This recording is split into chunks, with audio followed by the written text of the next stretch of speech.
we decided we're going to build another garden. This time we're going to do it in the ground.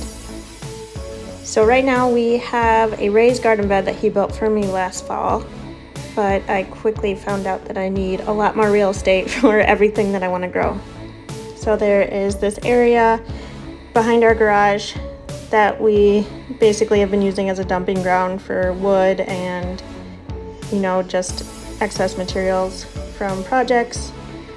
And it actually is going to be the perfect spot to put a garden. So right now we are trying to salvage the grass. So Caleb is doing a really good job just kind of scraping it up and then rolling it so we can use as sod in other areas of our yard.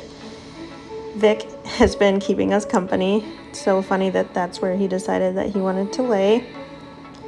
Kenzo isn't really interested in what we've been doing. This project is a lot of work, but it's been so much fun, and my motivation behind it is just thinking about how many more vegetables I'm going to be able to grow. And I'm excited because I already started a bunch of seeds. I have some peas, broccoli, beans, pumpkins, spinach, and I think, oh, onions, yeah. So next thing after we do this is we'll be putting up a fence to keep the dogs out of there, and bunnies. We have a lot of bunnies in our yard. So you can kind of see here, it's a lot of work. And there was a lot of gravel to deal with, but we decided to move a little bit farther away or further away from the garage because where they poured the concrete slab, that's where a lot of the gravel was. Look how Vic is just jumping around. Oh, there's Kenzo.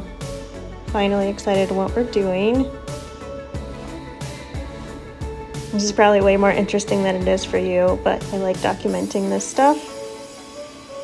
Doing yard work with Caleb is one of my most favorite things to do. I find it really relaxing, and I like that it is a pretty hard workout. Get your heart rate up. It started raining a lot when we were in the middle of this, and that's when Caleb and I just were like, should we call it quits? He's like, yeah, I'm dying. And here are the seeds that I started. Aren't they so cute? All right, that is all for now. I will keep you guys updated with the progress.